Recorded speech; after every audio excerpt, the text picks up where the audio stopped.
Om Shanti.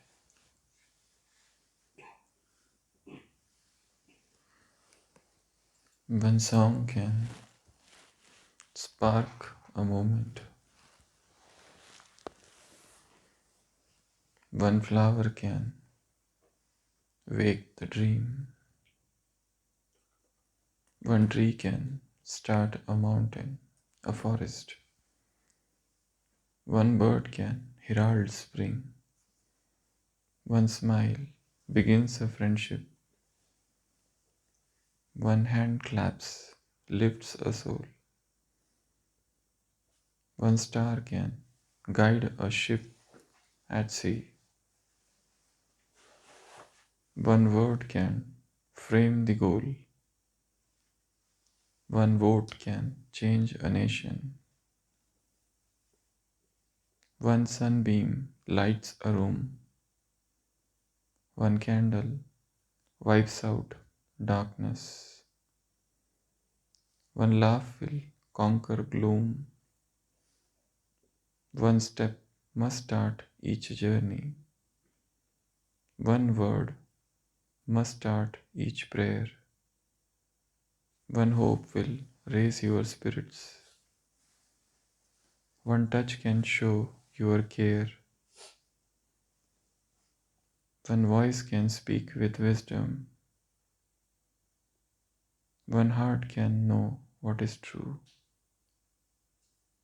One life can make the difference. You see, it is up to you. So that's the power of you. They say that the journey of 1,000 miles begins with a single step.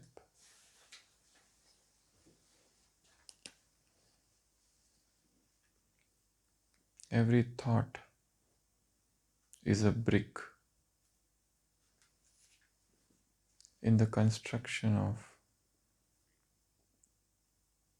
building of your character. Every thought, every emotion, every awareness, every memory, every imagination, every fancy, every dream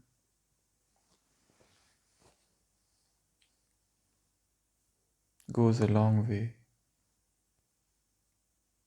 in building the edifice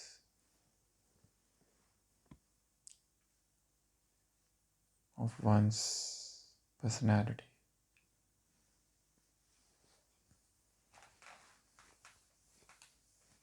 Baba has often said in many of the Murlis that Baba himself is Roop and Basant.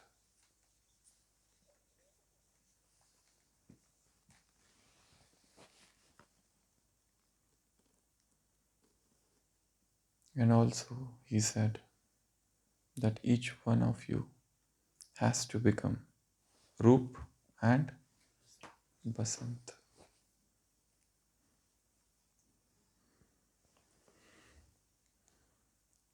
They were princes,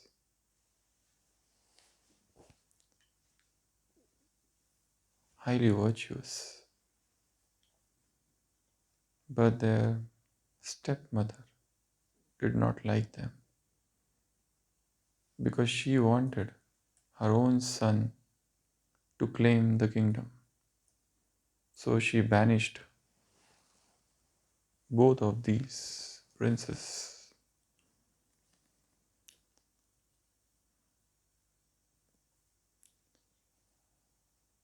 They were in exile, and for a long time in the forest they spent their time in silence, and under the guidance of sages, rishis of jungle, they developed some innate virtues which were already in them. On the other side, the stepmother who wanted that her own son should become the king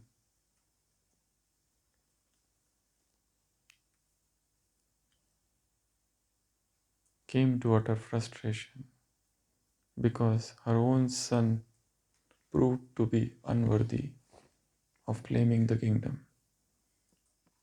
And in the forest, Roop and Basant, they were growing in virtue every day. And it is said that when Roop would say something, flowers would emerge from his mouth. When Basant would say something, jewels would come out of his mouth. Gradually, the fame of Roop and Basant spread like a wildfire.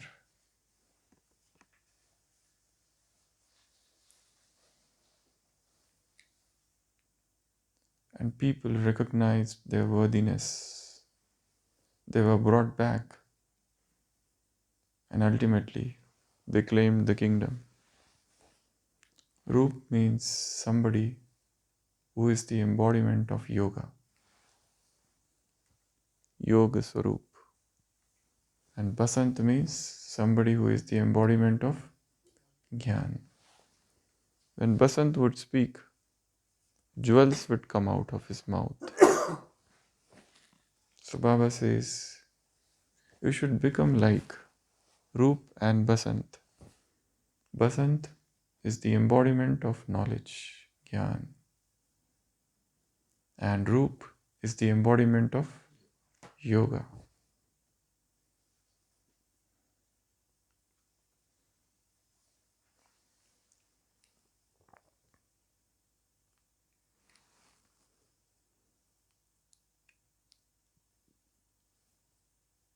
In today's Avyakta Murli, Baba has described 4 types of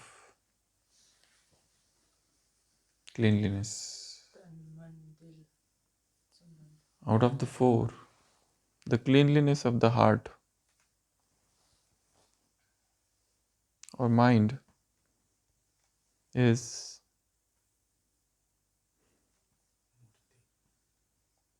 your mind,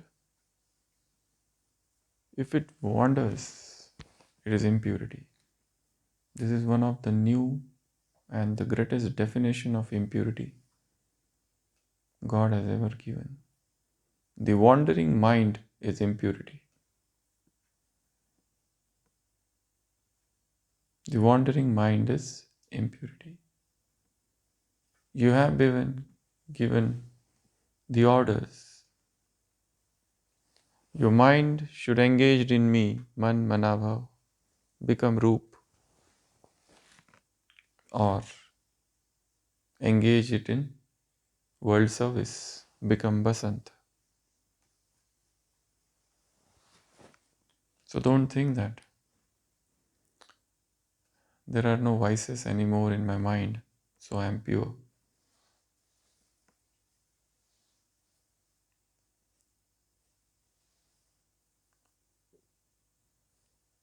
The wild wanderings of the mind is impurity. Baba said, your mind only has got 2 functions.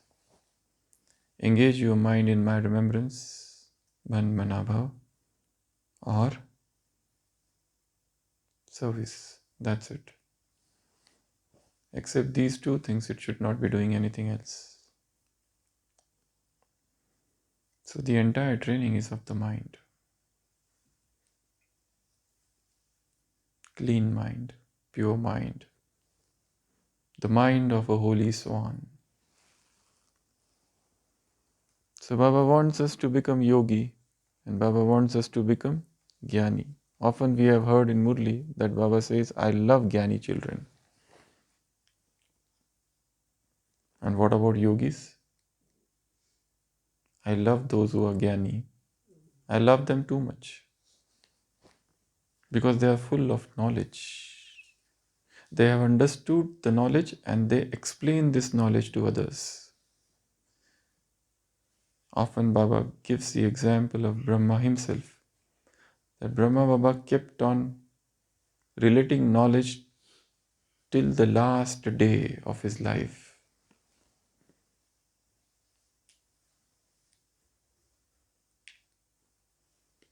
So Jnani, Baba loves. And what about Yogi? He is the very embodiment of the Father. He is my own image.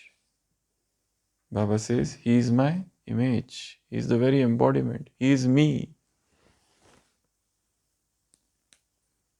It is such a beautiful thing that after Brahma became Avyakt, there is a great difference in the Sakar Murlis and Avyakt Murlis. In Sakar Murlis, the glorification of Brahma is not that much about his activities, especially his actions. The glorification is about God is coming into the body of Brahma. But in all the Avyakt Murlis, Shiv Baba is not giving the example of worldly people to explain perfection. He is giving the example of Brahma. This is what Brahma did. This is what Brahma did. So you do this. But in Sakar Murlis, there are examples and examples, parables and parables, stories and stories. And about Brahma, I come in his body. That sort of glorification is there. But post Sakar life, now Shiv Baba is commenting upon Brahma. This is his life. This happened, that happened, that happened, that happened, that happened. So to explain any point of Murli, he is just quoting Brahma. You have to become free from worry. Look at Brahma. He was carefree emperor. If he has to explain something about chart, he will again quote, look at Brahma. He kept his chart. So every now and then, here and there, God is taking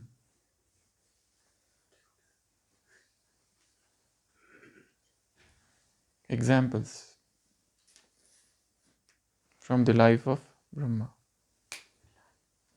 So we have to become Jnani and we have to become yogis. In today's Avyakta Murli in Blessing, Baba has given the definition of a yogi. Who is a yogi? Who is free, who is mukt. He has destroyed all those things that bind him, all the reasons of unhappiness and sorrows. That is a real Jnani. Jnani is somebody who has penetrated his subconscious mind and seen everything, what is happening inside. Every emotion, every thought process, every attachment, every repulsion, every thought wave, and how it happens.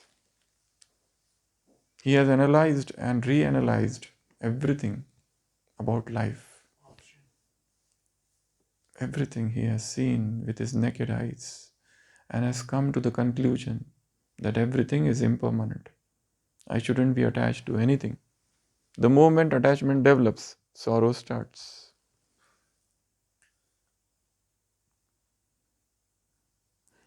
So to become Jnani, to become Basant,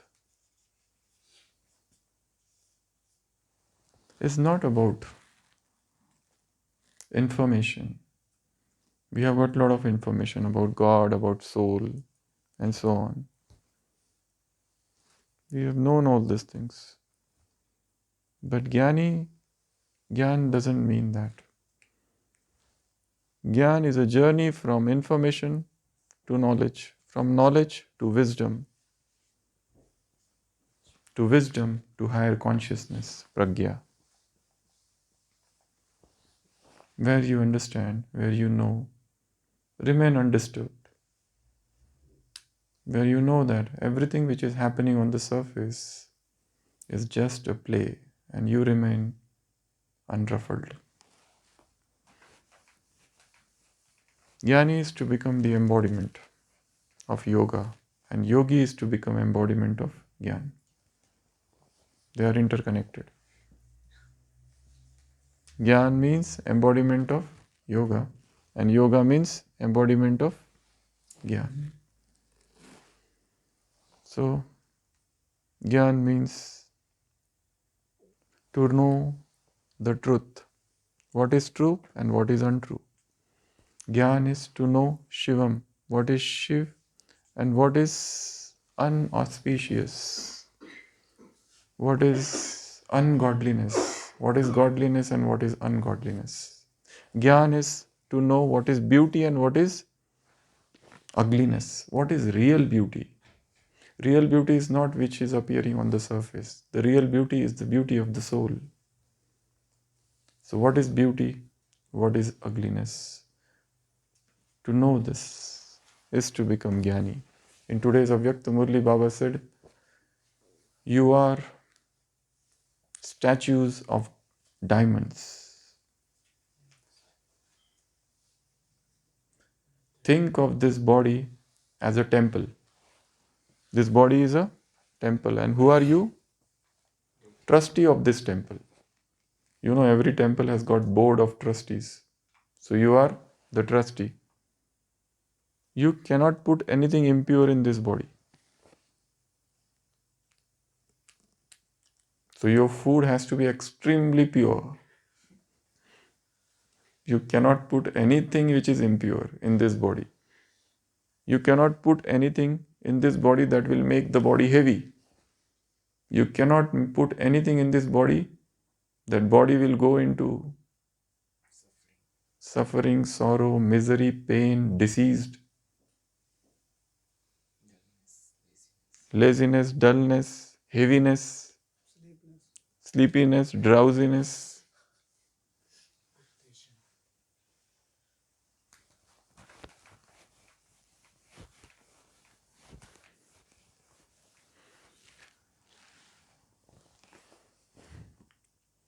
In this yajna, we call food by three names. One is Brahma Bhojan. Second is Prabhu Prasad or Yajna Prasad, Prasadam. And third is Vaishnav Bhojan. The third name is, this is extremely pure. You are Vaishnav. So whatever you eat with full awareness, with divine consciousness. What I am eating, is it really necessary? What I am eating, is it really extremely pure? What I am eating, am I eating with attachment? Am I eating with a sense of surrender? Am I eating with the sense of gratitude for everyone who contributed to this food? Am I eating in silence? Am I eating in remembrance of the highest? Is it really necessary at this point of time? Or it is an excess? One researcher, one scientist had said, even one drop of water in the system is death, extra drop of water. One extra drop of water in the system is death.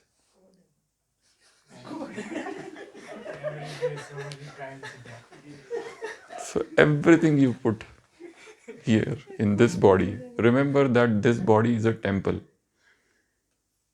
How many times they clean the temple? The big temples. You go and see. Have you seen Hare Krishna temples? Different places, ISKCON. So clean, so pure. Balaji. So many temples are there. They are very, very meticulous about cleanliness. So the temple has to be clean, kept absolutely clean. So much so that So much so that whatever is coming out of this body should also become odorless.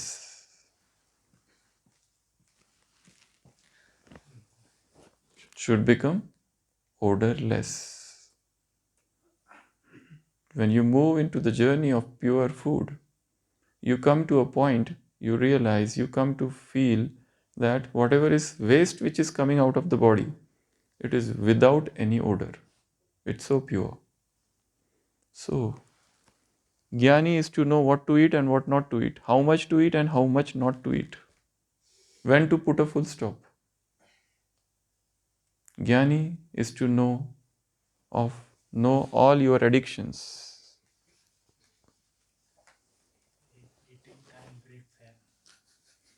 To debunk all the myths that you are carrying. You know, there was one Dadi, Kamal Sundari. Have you heard of her? She says, I have undergone 4 births. My first birth, Laukik birth. Second birth, when I got married.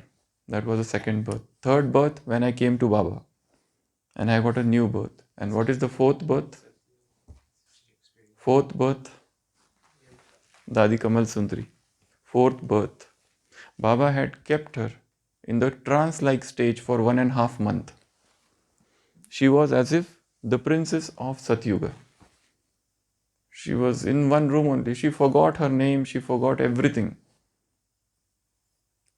She used to tell, if she were asked, who is this, who is that brother? She would tell the names of Golden Age, or whether he is a king or a servant.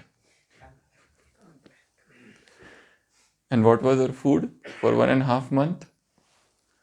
1 or 2 teaspoons of milk once or twice a day.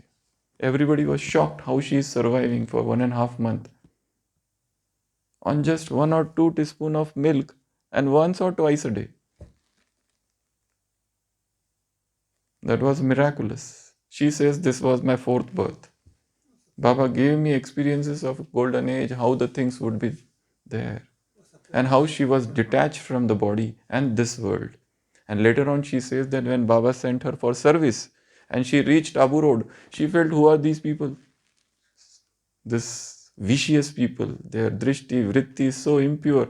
She could not tolerate, because she has lived in this 1.5 months in a trance-like stage in golden age, extremely pure, away from this world.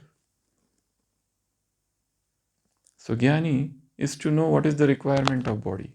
Jnani is to know the tendencies of the mind, the wanderings of the mind.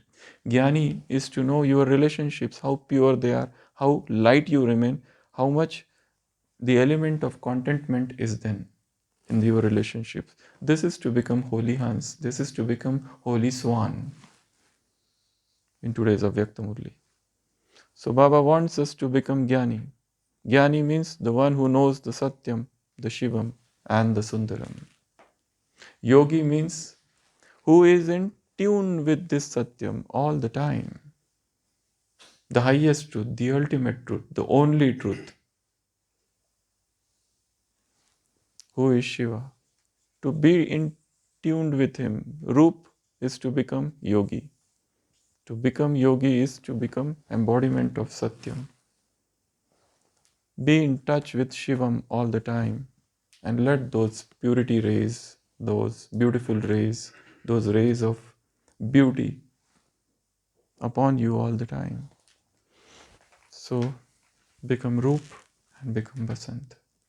If you become Roop, automatically you will become Basant. And if you become Basant, automatically you will become Roop. So they are interconnected with each other. So follow any path.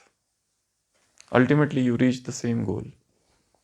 The path of knowledge and the path of yoga. Path of knowledge ultimately takes you towards reading books, reading Murli, writing, churning, speaking, telling others, and then gradually from reading, from Gyan, you enter into the stage of Magan. Magan means lost in knowledge. And that stage of Magan ultimately takes you towards thoughtlessness.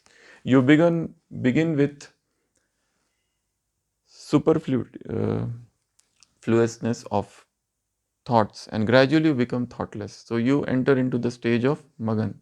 Magan means to get lost. And in the stage of yoga, again you begin your journey with thoughts, with words, and gradually you enter into that stage of silence. So whether you begin the path of knowledge or the path of Gyan, the result is silence. And silence is wordlessness. Silence is speechlessness. In that speechlessness, in that wordlessness, in that absence of sound, in that soundlessness, you touch Shiva, who is the embodiment of Satyam and Shivam and Sundaram. Om Shanti.